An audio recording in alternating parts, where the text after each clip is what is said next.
Hello everybody and welcome to our virtual cooking class. I am Festival Foods mealtime mentor and registered dietitian Casey, and I'm so excited to be joining you today in your kitchen from the Festival Foods test kitchen. I hope you're ready to get cooking. Today we are going to make a tasty and simple date night meal and a really yummy dessert drink to go along with that. So yeah, I hope you're ready to get cooking. If you have any questions as we go along, please reach out to us at askfestivaldietitians.com. So like I said, we're making a really simple dish tonight. This is a Korean beef zoodle dish, really yummy and comes together in minutes. And then for dessert, we're gonna make Irish coffee milkshakes. So it's kind of a combination dessert drink situation there. So we're gonna get started with our zoodles. So what I already have going is I have some canola oil heating in a pan. It's pretty heated at this point. So I'm gonna go ahead and actually I'm gonna start with garlic. I've already gone through and minced 4 cloves of garlic. Definitely feel free to add more if you prefer. So I'm just gonna give that a little stir, make sure it gets in the oil there. Immediately it starts smelling great. So I'm gonna go ahead and add the ground beef right away. I'm just using about 3/4 of a pound of ground beef. If you prefer to use a different meat, you could use ground chicken, ground turkey. Really, you could leave it meatless if you wanted to. Whatever you prefer. But I'm just gonna break this up a little bit and then we'll let it all cook together.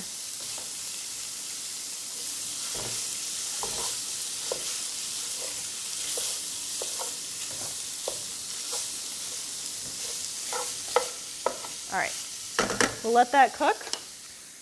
And while we're doing that, I'm actually going to prepare a few things over here.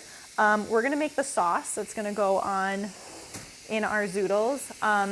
And we're also going to slice a few things that will go along with that as well. But to start with, I'm actually gonna grate some ginger. So I have just a piece of fresh ginger. You can find it in produce by like the garlic and shallots and things like that.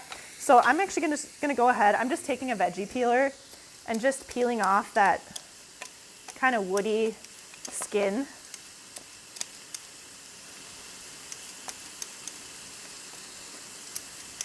If you don't have fresh ginger, you can substitute like a ground ginger. You'll have to kind of play around with it to see kind of what works, but the fresh ginger really does add a nice punch of flavor. So I'm gonna go ahead and just grate this. Let's see, we need about a tablespoon.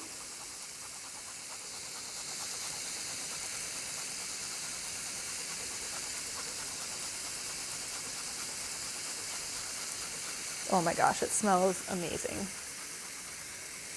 I'm just gonna see about how much I've got here.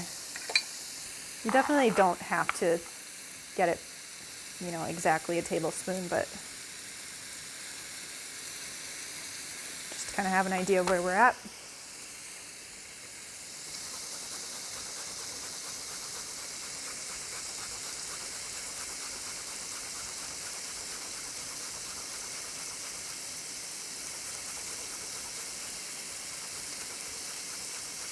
Ginger is something that keeps for a pretty long time in the fridge. So it is nice to just kind of have this on hand whenever you want to add a little bit of extra zing to your dishes, especially with flavors like these. Kind of the savory going along with the zippy. So tasty. Okay, I'm gonna just peel a little bit more of my ginger. Try not to drop it in the garbage. I've done that before.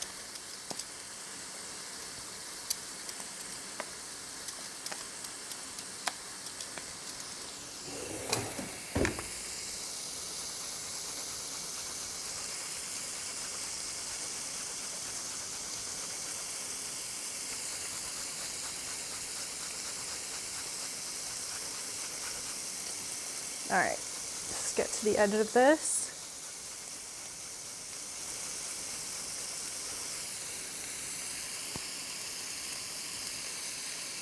Perfect.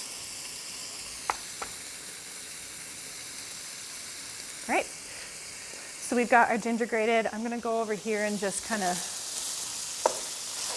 check on our beef here, break this up a little bit more. Oh, that garlic is cooking really nicely in here too.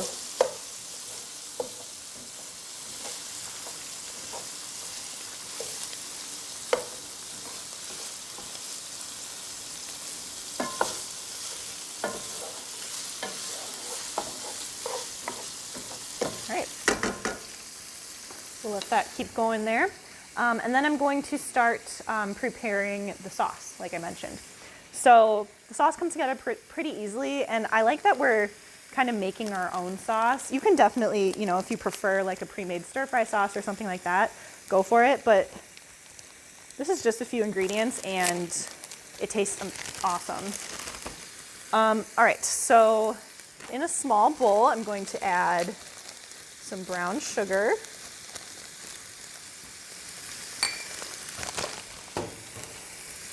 Some soy sauce.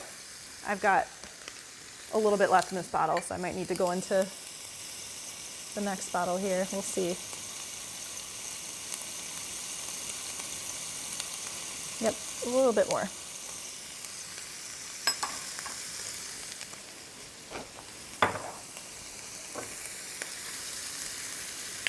I'm using a less sodium soy sauce, just kind of control that salt a little bit, but use whatever you prefer.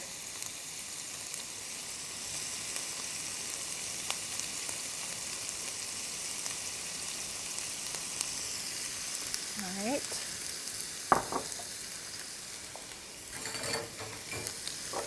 We're going to add that ginger that we just grated.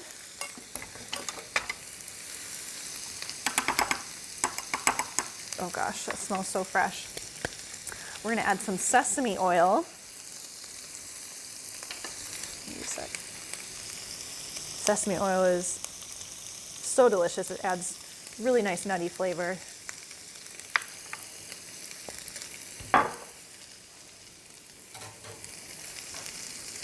And then some sriracha. This is something you can definitely adjust to taste. If you like a little more kick, add a little bit more. If you don't want as much, don't add as much. And that's all we have for the sauce. So I'm just gonna whisk that together.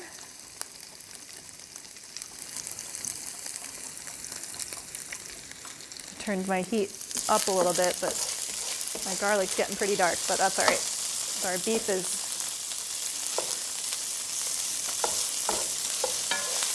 just about cooked here.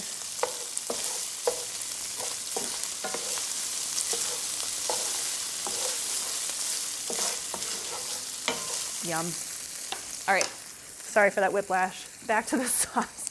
I'm just gonna finish whisking this up.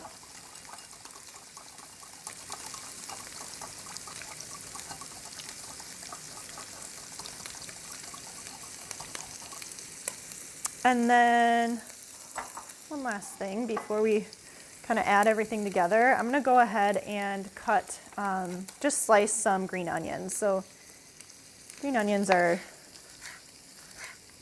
a really good addition to this dish. It adds a really good flavor, a nice fresh flavor, and I like that it adds a good pop of green as well, which we will get with our zucchini noodles or zoodles as well. So I'm just using 2 green onions. Make sure these are sliced all the way through.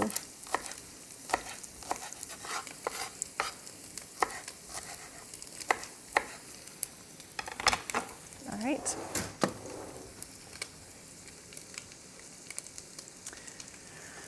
So we've got all of our ingredients prepared. Now we just really need to add everything together. So I'm just going to turn the heat down a little bit. I'm going to go ahead and add our zucchini noodles. So today I'm just using already prepared noodles, zucchini noodles from our produce department. These are super convenient. No need to spiralize or cut them on your own. But of course, if you prefer to do that, you definitely can.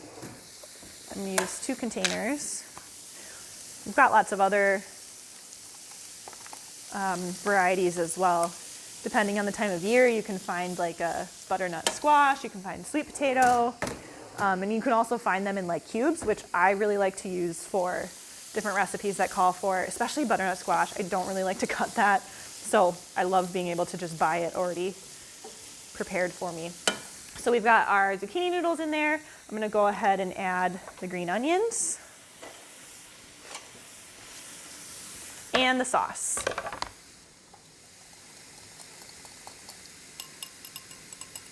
And really, we're just going to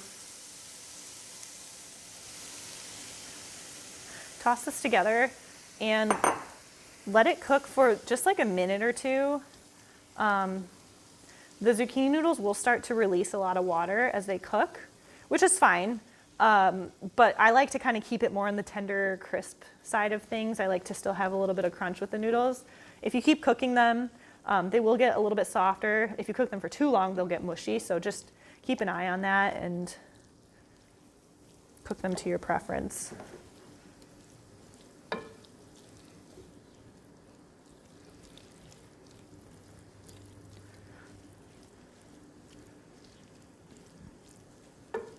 All right, and there we have it. You can, at this point, dish up the noodles into your plates, and then to garnish, I'm going to turn this off. To garnish, you can just add some sesame seeds. I just happen to have black sesame seeds today. Whatever sesame seeds you have or prefer will work. But that's it. And then if you're my husband, you're going to add an extra dash of sriracha. But yeah, that's it for our Korean beef zoodles. Super simple, quick recipe, which is really great for date night because then you're not spending the whole night in the kitchen preparing your meal, and you can move on to whatever else you have planned. So that's dinner, but then as promised, we also have a dessert drink on the menu, and I'm really excited about this one. This is one of my favorite recipes, and again, it's super simple. All right, so let's get started with our dessert drink. This is an Irish coffee milkshake, like I said, 3 ingredients. You can't get it any better than that. So to start, I have some coffee ice cream here. This is gonna be definitely the base of our milkshake. And we need 3 cups of this.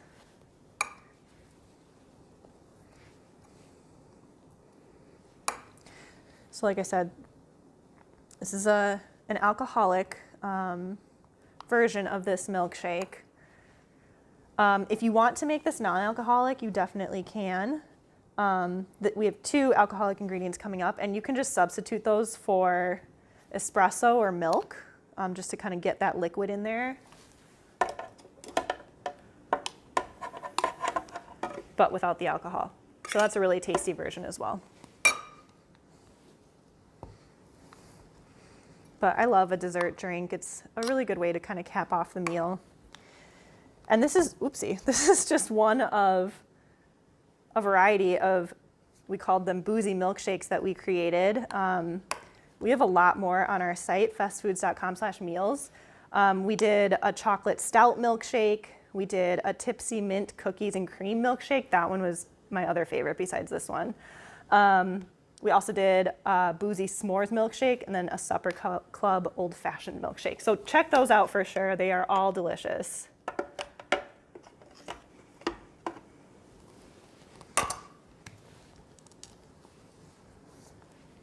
This ice cream that I got too, as you can see, has chocolate chips in it too, which is really delicious. But you can just use plain coffee ice cream if that's what you have, or whatever you prefer.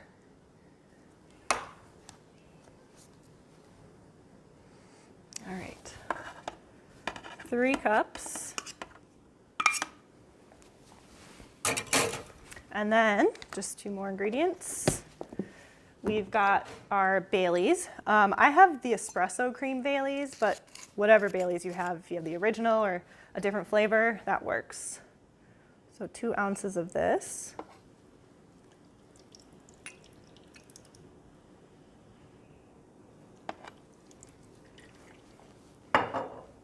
And then 2 ounces of creme de cacao.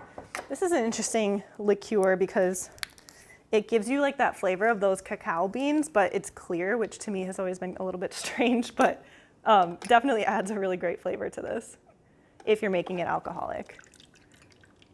But again, if you are making it non-alcoholic, just substitute these two for milk, espresso, coffee,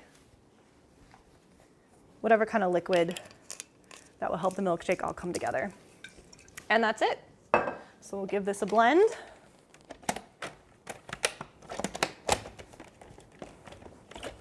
First, you have to put the lid on the right way.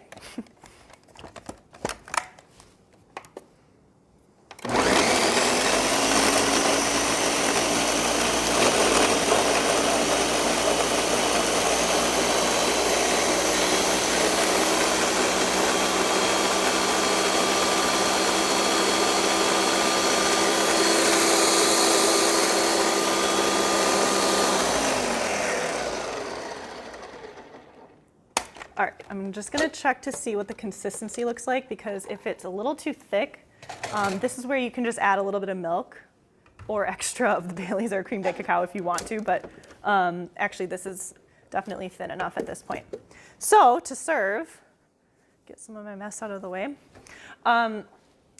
Ideally, you would want to chill your glasses like in the freezer before you serve this. If you don't, it's totally fine, but it just kind of helps the garnishes to stay a little bit better. But what I'm gonna do is I'm just gonna kind of drizzle some chocolate sauce in the glass. Yeah, it's not perfect, but it definitely makes it a little bit more fancy than not doing that, and adds a little bit of extra chocolatey flavor. And then pour the milkshake in.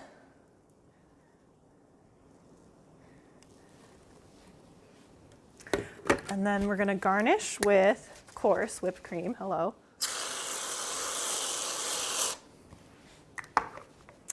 And you can add, for an extra little garnish, you can do like chocolate covered espresso beans, or I really like these espresso morsels or chocolate chips. They're a really good mix of coffee, but they're not too sweet, but they're definitely still like a dessert chip. So you can find them right by all the other baking chips, chocolate chips in the grocery aisles. So there we have it. I'm gonna do a little taste and totally get a whipped cream mustache. Oh my gosh, that's so good. It's a perfect way, like I said, to cap off your date night meal.